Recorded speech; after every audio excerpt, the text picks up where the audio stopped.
Okay, I introduced myself as Chuck Dunstan. I'm originally from Hall, and I live in Sioux Center, and basically I love doing research. Some people say that's a curse, but myself, I love it. I've done the town of Hall, Perkins, Boyden, Pines, and abandoned post office and towns in Sioux County. So those I've done all the research on. If there's somebody else that could do another town, I let them do it. So anyway, going ahead with Carmel. Yeah, it's not a survey. That's the nerdy part of me coming out. Carmel, Iowa did not start out on the open prairies as some of the other towns in the county. As a matter of fact, it did not start until most towns already had established and are still in existence today. So let's take a look at what makes Carmel tick.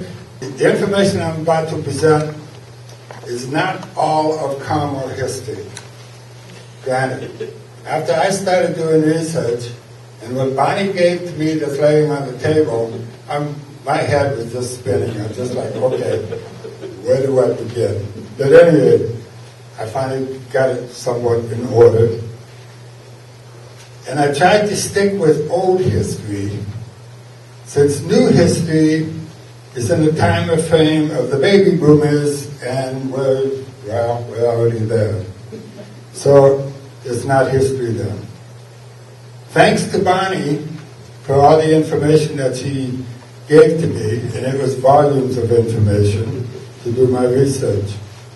Let's keep in mind that Carmel is located on the 96th parallel, or latitude. In the pioneer days, nobody wanted to settle in that area. And that area there is right through here. Nobody settled there because this is the horse and buggy days. And there was no towns close by to pick up supplies or to deliver grain and livestock. Then the Hardy Boys came into the county to farm the 96th parallel and got the land cheap because nobody else wanted it. So let's take a look at the map of 1884. Carmel would normally be right into there is where Carmel would normally be. But if you notice on the map, Carmel doesn't exist. Well, let's look at the map of 1895. Carmel would be right in here, but there is no Carmel. So, but 1895 that's when things started to change. So before we go any further, let's see who was brave enough to start in the farm areas of Carmel. The Carmel Corner is an area that we will investigate. There was a J.W. Knight, as you can see here. Carmel is on the corner. J.W. Knight had that land. It's the southeast corner of Section 24. He had 360 acres. He was a lawyer out of Dubuque. Robert W. McCarter on the south and the southwest part owned 240 acres. That's this section right through here. Okay, did he farm it?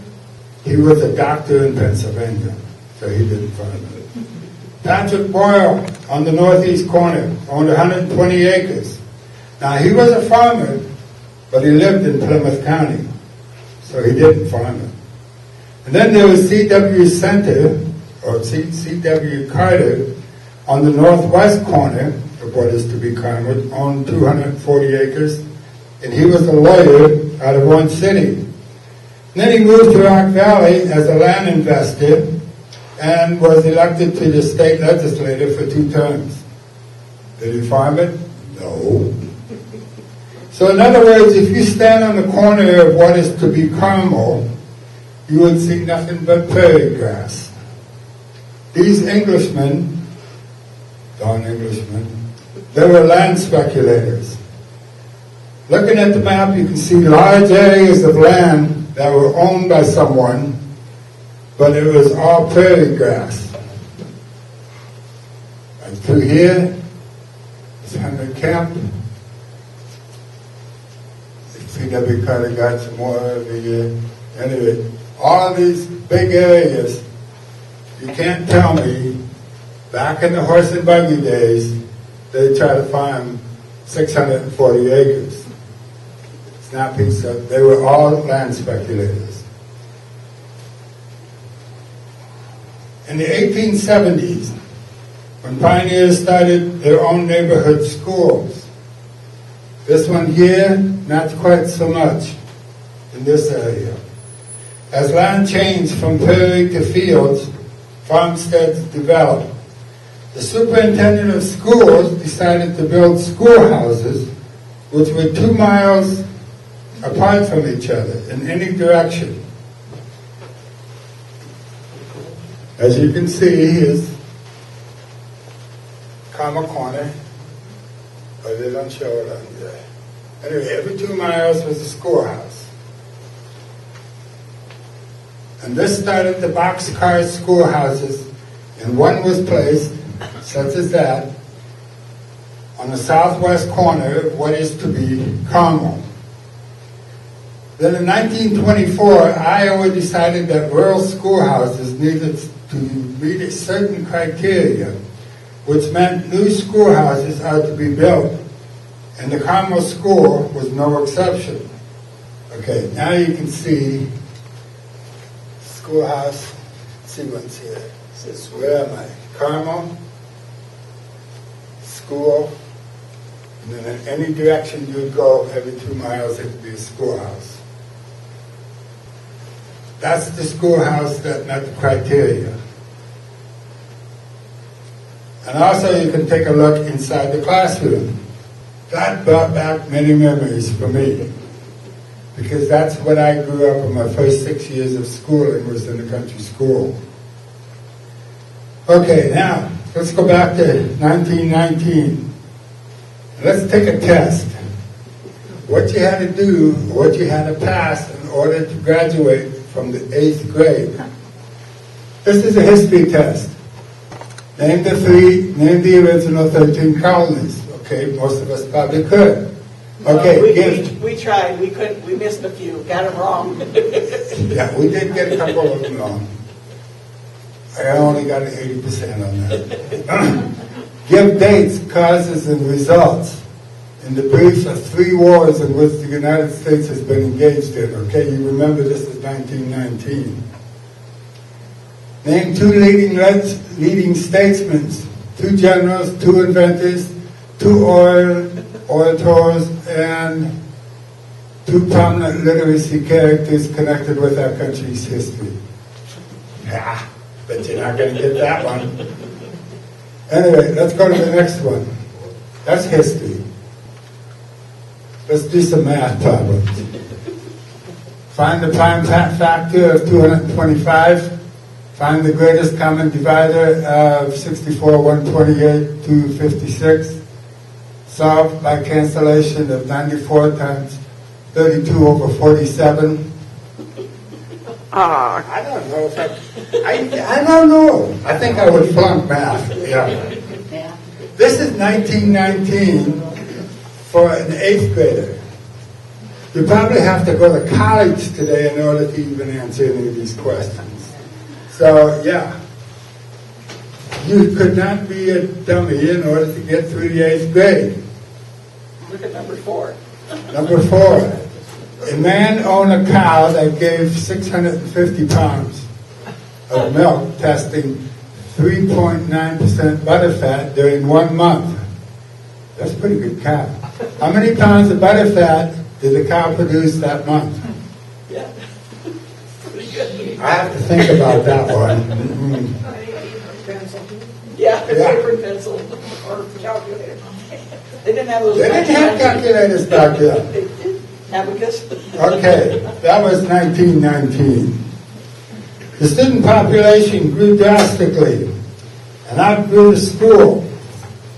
So the school added another room in 1939, estimated 60 students.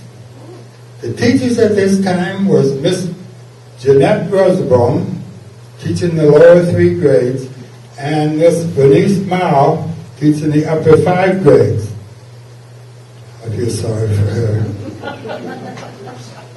Okay, then there's the picture of the class of 1944. I don't know if you can see them. You might recognize some of them. That would be parents. The names are on the bottom there. Like Evelyn Hoyer, Lester Grottenheis. I'm not sure which one's who, but anyway. That's probably in one of those books that Bonnie has back there, isn't it? Yeah. Okay. Then in 1954, the County Board of Schools decided to consolidate the schools to town schools, since buses were to be used to pick up students and bring them to town. Then the schools, country schools, started shutting down. That was in 1958, the Carmel School started shutting down. In 1975, there was a school auction which sold the building and everything inside it. John DeBoer bought the schoolhouse and took the lumber to build the house on the same foundation. That was the schoolhouse. They're still taking it apart because you can see all the windows. John DeBoer lived across the street. Yeah. Keep this house in mind because you're going to see that. What's that? I lived there for 2 years when I was 2 years old. Oh, That was my aunt and uncle. John and Dorothy DeBoer. yeah. Yeah, I lived in there with them. Well, the only thing I knew about that house was the DeBoer girls that I was trying to pick. Sherman Van Keckers beat me to one of them. In 1890, things started to change. Okay, I think it's the next slide. Oh yeah, there's the DeBoer house. There's the new DeBoer house. On the same foundation as the school, which just amazes me. That's Nibbling Yeah. House. Nibbling. Nibbling? Yeah, Okay, that's how it was. okay. That's pretty good. Let's see. Okay, here we go. In 1890, things started to change. Robert W. McCarter land was sold to Jan Willem de Grottenhuis, who actually farmed it. This land was on the south side of Carmel. Patrick Boyle land and part of C.W. McCarter land was sold to John H. Remedy. That was everything north on the north side of Carmel. The prairies finally got plowed.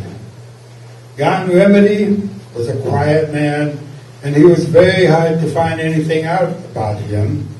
All I know is he was born in Gelderland, and he died in 1915 at the age of 82 of Spanish flu. His son, Hubert, he farmed next to his land.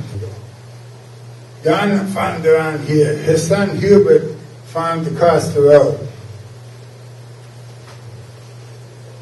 Hubert was plowing in May of 1916, and he was trying to get some corn stalks out of the left wheel, and then his right foot got caught in the right wheel. Now you have to realize the plow was pulled by horses. Horses don't have brakes. So they kept going until somebody yanked on them to make them stop. Well, the horses did not stop, and his leg was tangled up in that right wheel.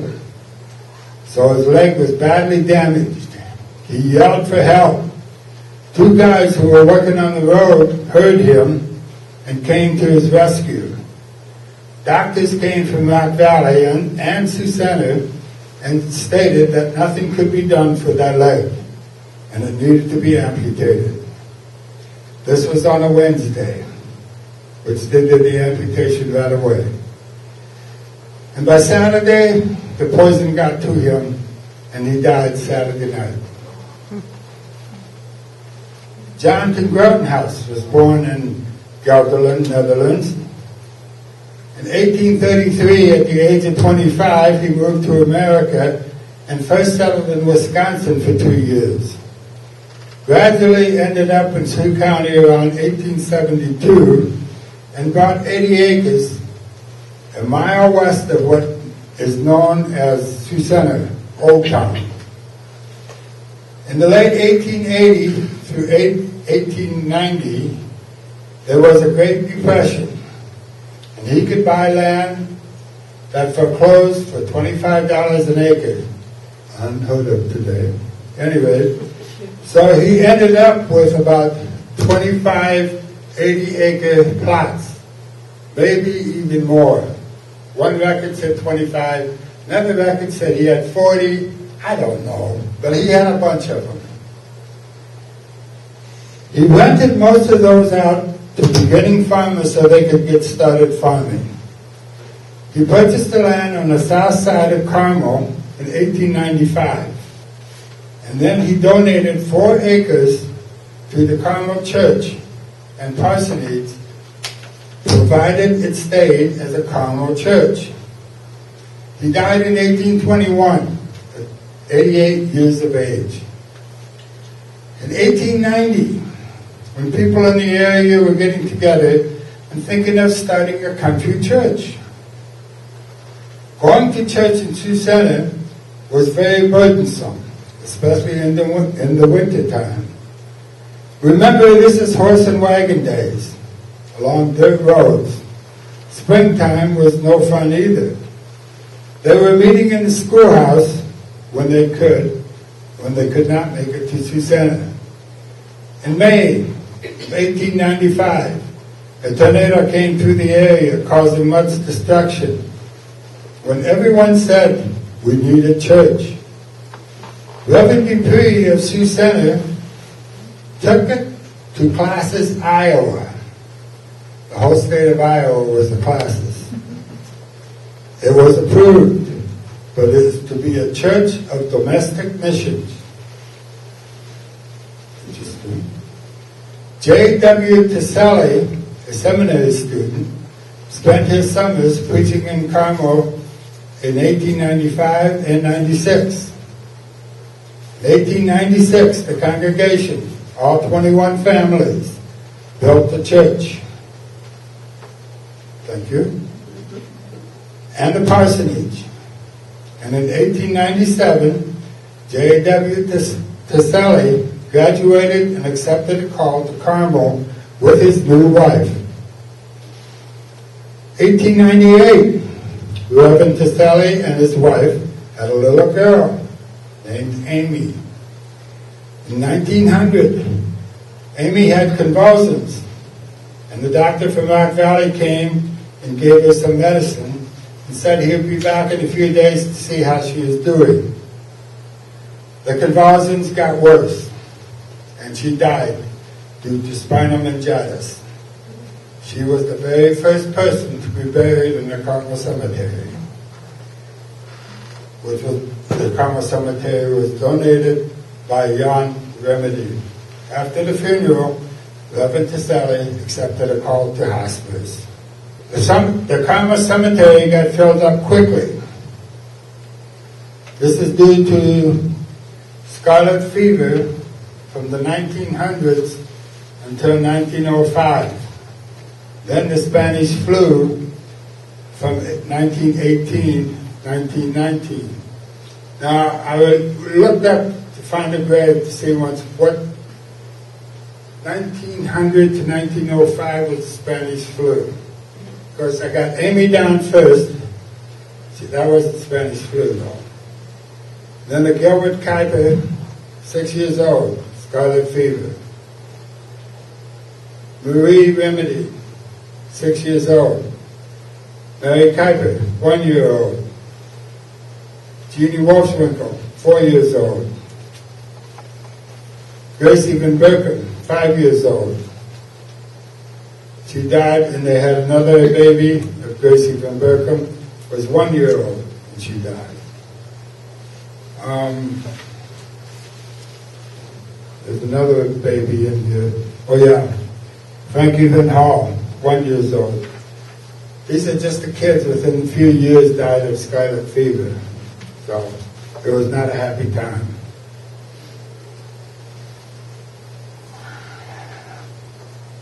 Okay, after Reverend Taselli moved to hospice, Reverend Dexter, let me back up a little bit.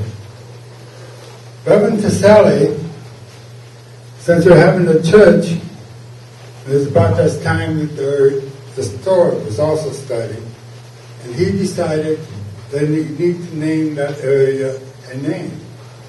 So he came up with this idea, which everybody approved, of course. He said, Elijah had offerings to bear on Mount Carmel. Why don't we name, and Carmel is kind of on a hill, why don't we name this place Carmel, after Mount Carmel, at the time of Elijah? Everybody approved it. Carmel it is.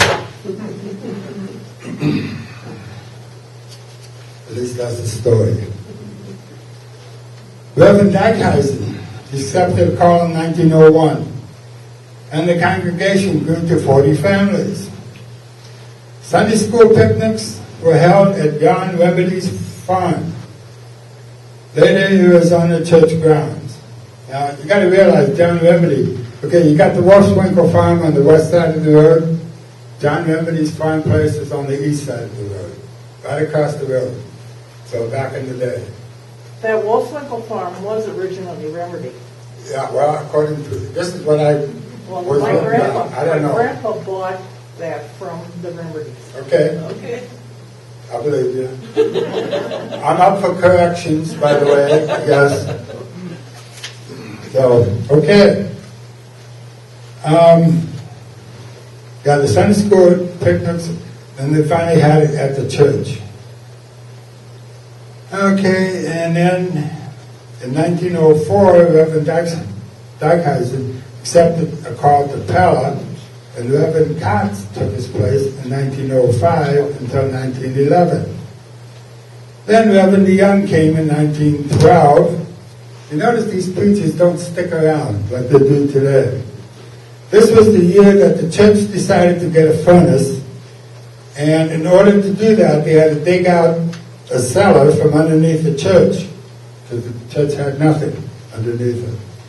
This was done to fit the furnace. Reverend DeYoung stayed until 1914. Now we are up to 64 families. Reverend Scott came in 1915, and families decreased after that due to the many deaths of the Spanish flu. This year, the church added to the south end of the church and added furnace duct to work to heat the new addition. In January 1916, a load of soft coal was shipped to the church. Bad news.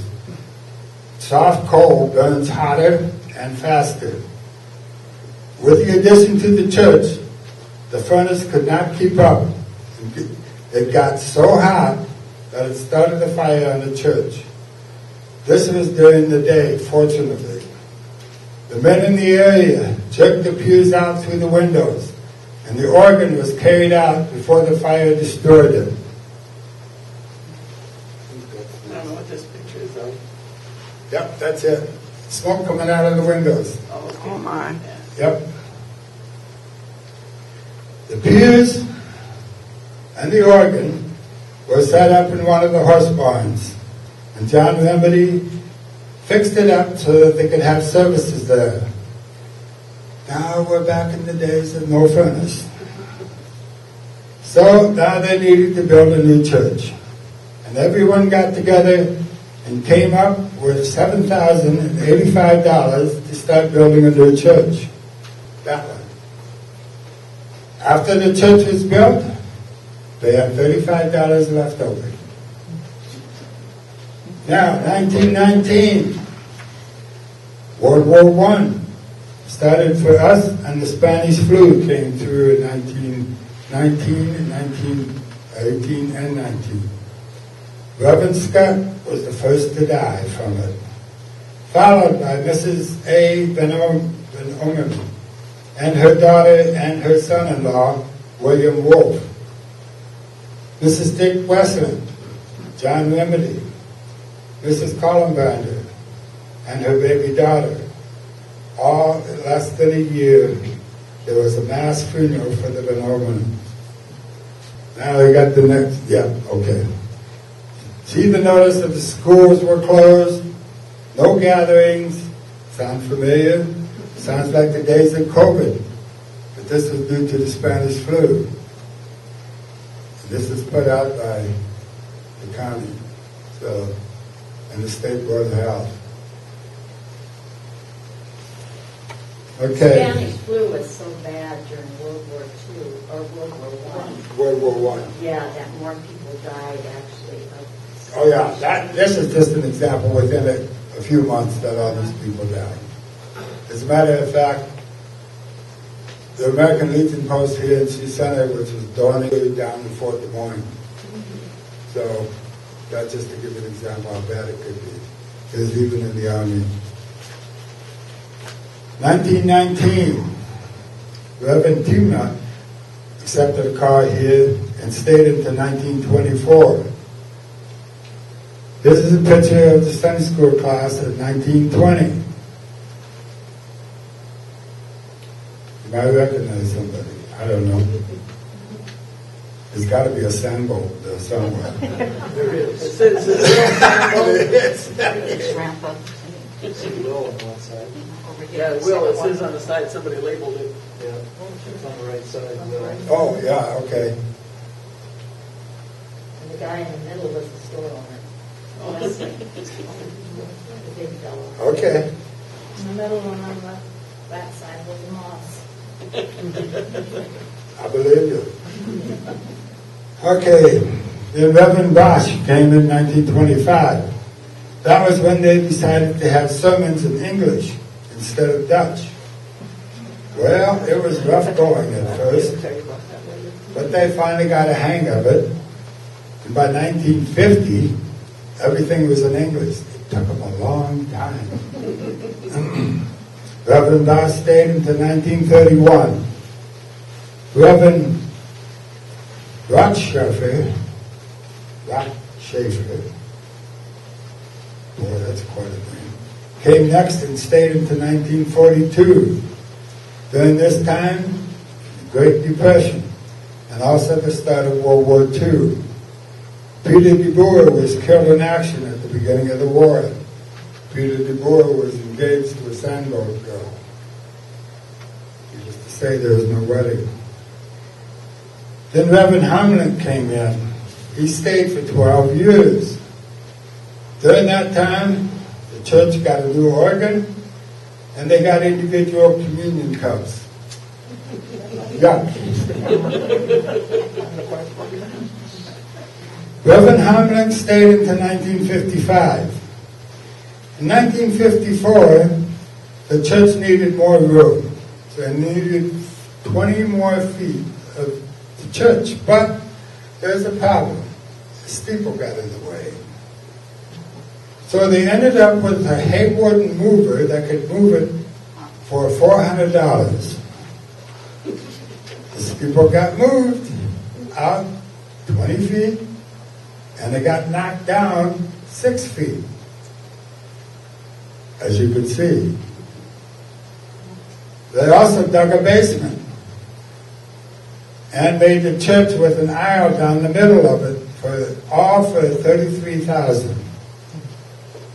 Then Reverend Hoffman stepped in from 1956 until 1960. In 1960, the church decided to add an educational unit to the church on the southeast corner of the church. Yeah, there's the back end of the church with the addition.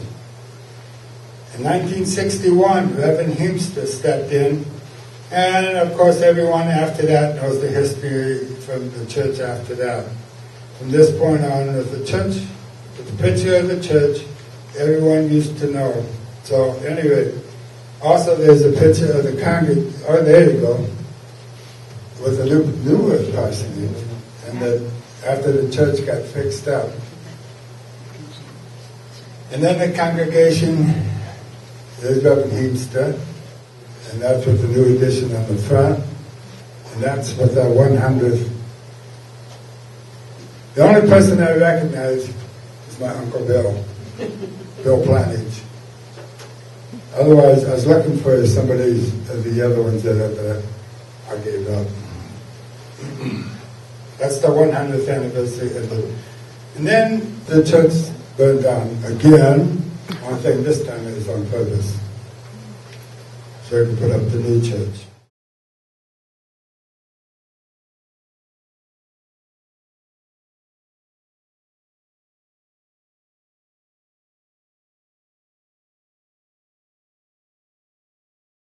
Now let's go back to 1896, when Henry Marling decided to open up a general merchandise store for the area farmers and residents.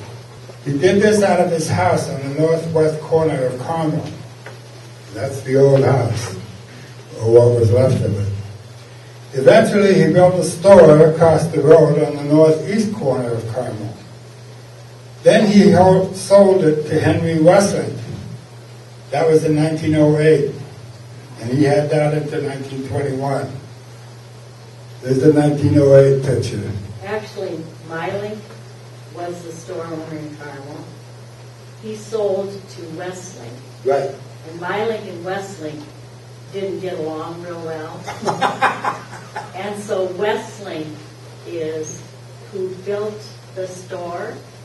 And Oh, Miley didn't build the store no, then? Miley didn't build it. Westling did. Oh. And Westling would be great-grandparents of Owen, who owns it now, Owen Sandvold. Westling built it, and he had twin daughters, Yeah. Minerva and Rebecca. I was And going to then get to when that. those two both married a Sandvold. I got a picture of that. Oh, okay, yeah. So it was Westling that built it. So. Next picture is the Westlings? Could be. Yeah, there's the Westlings. Store owner family. This is a 1908 picture of the Facus girls. If you notice, they are not happy to get their picture taken. These girls are of the Theodore Facus family. That was around 1908. Okay, then there's some stuff I'm going to go into at that time period. One of these things was picking corn by hand. I never had to do it, although my grandpa had the glove, what do you call it? Anyway, he do it a hook. He made me try it, and I did a very lousy job, and he says, "You're fired." So I could not get the hang of getting the corn off the out. My dad could do it really good, but no, I could not be. Then the next picture, this shows a picture of 1919, a picture of Neil Moss My grandpa. with his bird grinder. That's my great grandpa. Yep. And he died at 36. Yeah, he went into a well and he got pneumonia. He got pneumonia. That's just what I was going to The year say. before they had penicillin. Yeah, because penicillin didn't come. Matter of fact, I'll get into that. And that's the house that's the Moss house. Yeah. Still stands. Now, what's a bird grinder? What's the what? They call it a bird grinder.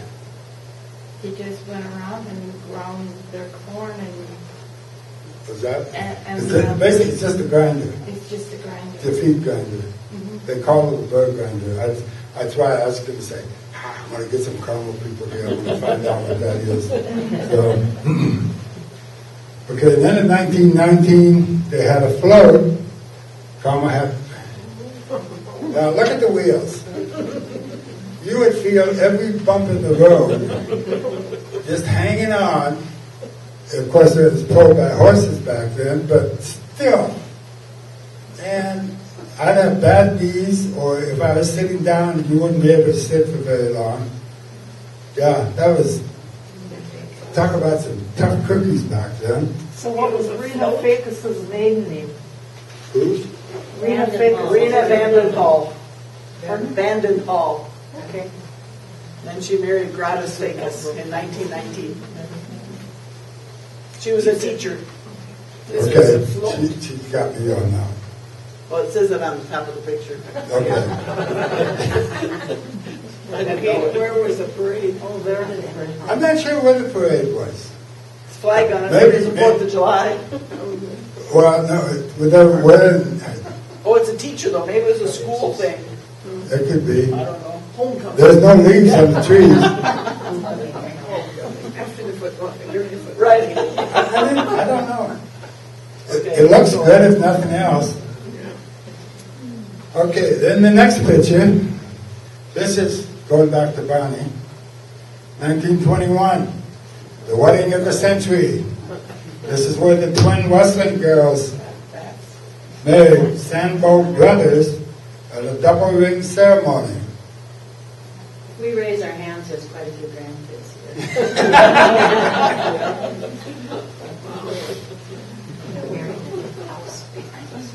Okay. Those brothers into, yeah. Yeah. Brothers married twin sisters. They get married in the house behind the store. Oh, They get married in the house that's connected to the store. right. And then the diary says they set up chairs in all the aisles of the store to serve the meal. In the store? In the store, for all the guests. We still have that house, we remodeled it. Yeah, yeah. So that's a lot of history. Are the boys twins too? No. But brothers. And they had a sister who married a wall sprinkle. So a lot of karma was You said, cousins. Bonnie, do you have inbreeding problems here? Don't get it confused. Oh, okay. We hear that all the time. Oh, that's fun.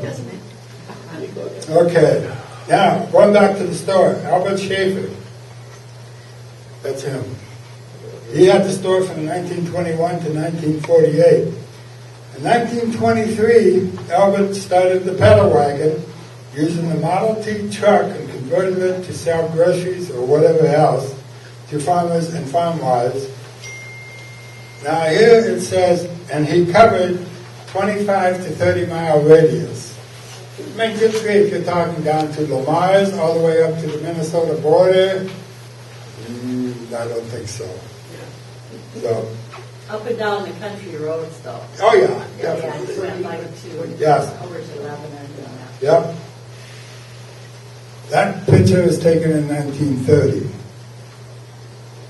And then there's a picture of the store in 1944 that you see there. And then in 1944, tornado came through. The cradle. This was 10 days after D-Day, 16 June 1944. For 30 days it's been rainy and stormy. Bernard Sandbolt was home on furlough from the war. All day the weather was unsettling, and Henry Sandbolt and the boys hurried to get chores done. Kenny was sent over to the Hoyers with horses and hay wagon to help the Hoyers get the hay up before it started to rain. The sky was turning green in the west that evening. A funnel cloud was moving in from the west, which already destroyed everything in Lebanon. Henry told everyone to get into the storm shelter. Jim, he was in no hurry and didn't want to cooperate because about getting into that storm shelter until he heard this roar like a freight train and the windows in the house started bursting. Then he hightailed to the storm shelter. Henry and Bernard had to push against the door to keep it shut, hearing much destruction above them. 5 minutes later, it was over. Kenny and the Hoyers watched it all happen and were over at the entrance of the storm cave. When everyone came out, there was nothing left. No house, no barn, dead and injured animals everywhere. The tornado made a direct hit. The kids were found out to different families in the area. The church, the neighbors, and families helped with whatever they could and whatever was needed. By Christmas time, they had a new house and a new barn. Any people die? Not that we know of. Got injured, but nobody died. That's pretty good. Yeah. Because Okay. that tornado started like at 11 and went all the way over to Alton. Yeah, Remember, it was big. it was a big one because I got pictures from my great grandfather's scout camp out of Owen City, and they got pictures south of Owen City, not south, north of Owen City, just flattened everything out. So there was no farms left in the way. Yeah, my grandpa's farm that was just south of Carmel. They were building one except for the house. Okay. Yeah. My dad was in Africa in the military, in the army then, and he said they stopped a movie they were looking at and said there's been a very bad tornado in northwest Iowa, but that's all the information they knew until he got home. So that was pretty bad. How long was it before you got home? I don't remember. Oh, wow. Okay, 1944. Oh, there's a picture of the story. Okay. That was back in 1944. Somebody took a picture from the church steeple. Yeah. They had to. Yeah. Either that or otherwise they had drones back then. I don't think so. So, okay, next one. Go ahead. 1944, penicillin came around. That was for the first time. So before that, good luck. 1947. You recognize this couple? They were recently married in that picture. That's their wedding picture. Let's see what they look like as we know them today. Arnold and Doreen Holzhoff. Yeah. Doreen just had a birthday last Friday. Okay. How old is she? 96? Wow. 96 or 7. That's good. And Arnie just passed away earlier this year. That's what I thought. Yeah, just like half a year ago maybe, Yeah. something like that. Okay, Tony Rosenbaum had a store from 1948 to 1951. And then you can see what it looks like inside the store at that time. If you need to find something, it could be a challenge. That's why when you said, if you set up chairs in a Carmel store, where would you put the chairs? Down the aisles. Okay, next picture shows some of the stuff that they sold back in the day. Carol syrup lunch bucket. Exactly. I think they still Yes, sell. which I sell took to come Carol, to yeah. school. Yeah. In a can like that? I don't think so. Oh, no. Yeah, you can still get Carol syrup. Yeah. Didn't be weird. At the store from 1951 to 64. Garrett Niblin from 64 to 68. And then Bill Riphagen from 64 to 84. And there's his pedal wagon. There's another one. Yep. When The pedal wagon. When Dick DeWeert bought the store, he's the one that changed the front of it and Okay. made it modern. And previously, when you say what a mess that store was, it was a mercantile before that. And then in the 1950s, when Dick DeWeert bought it, Yep. he redid the front and he made aisles, like stores. Oh, like we know instead of that nowadays. nest that I showed earlier. Yeah, that Yeah. was when the Skeffers and those had it. It was a mercantile. Oh, okay. Look at here, he gave S&H green stamps. Oh, yeah. You don't see that anymore. I remember my Aunt Ann planted with, she would look forward to see the Carmel food line that come on the yard for groceries and stuff. So, Several stores around had that. Yeah. Middleburg here too, Perkins. Yep. The Perkins, yeah, I would. Perkins did, Middleburg. The pedal wagon improved over the years, as you can see. And you can picture, see the food liner, and then when Bill and his wife retired, got a picture of a baby food liner. He made that. So, He made that. Bill made that. Oh, he made it. Yep.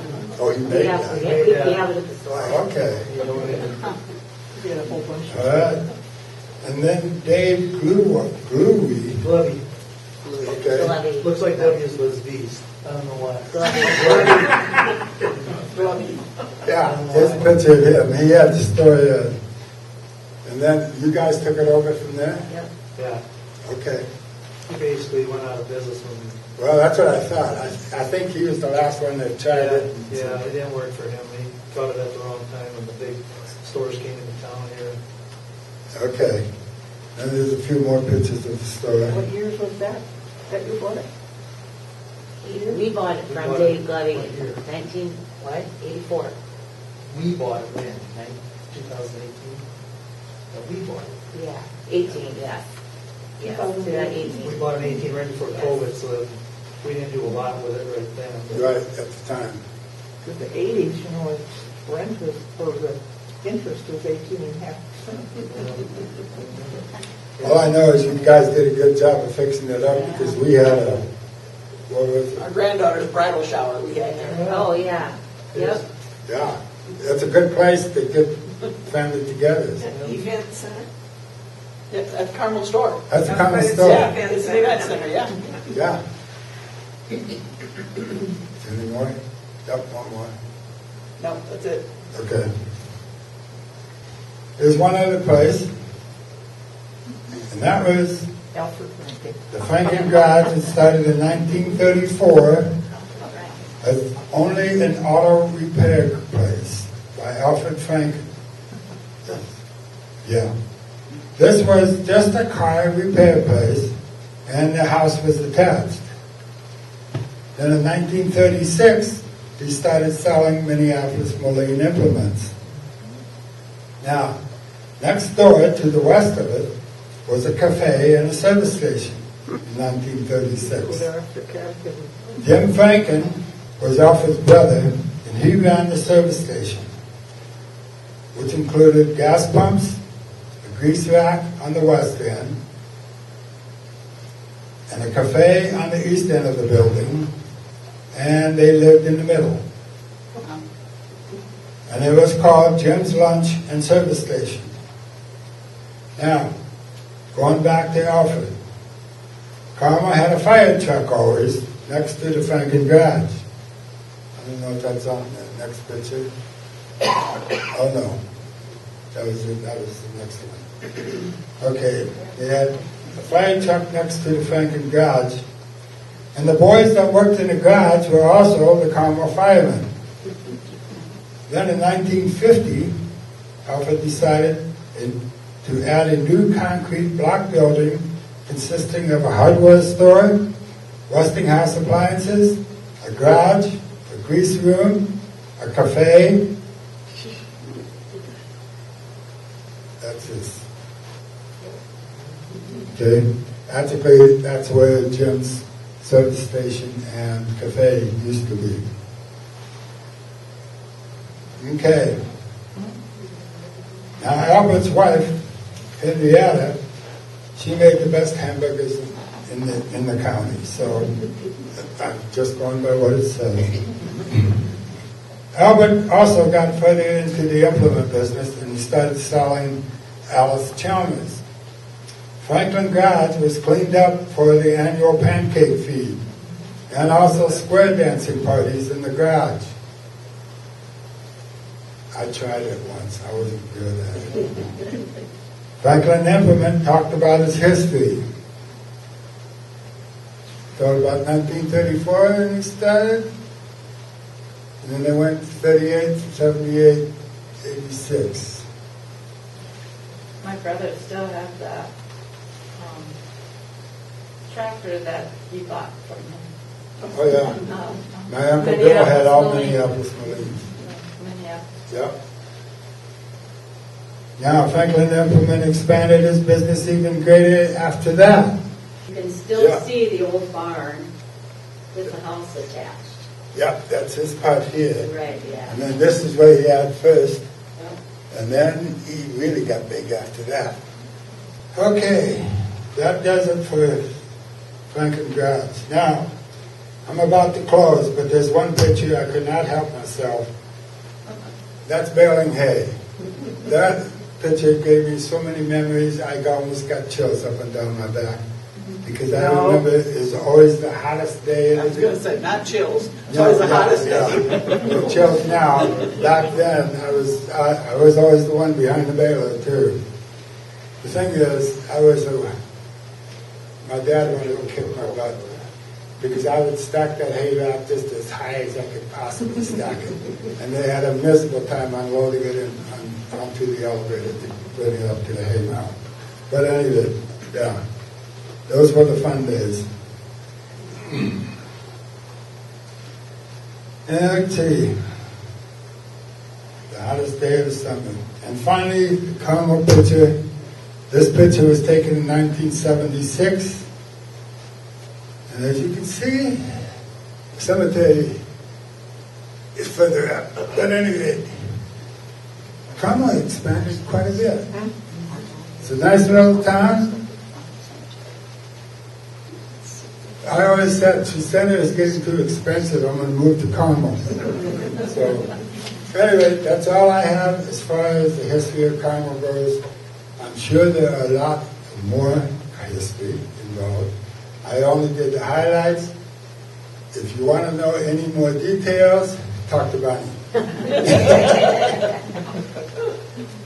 Other than Thank you, that, Chuck. thank you.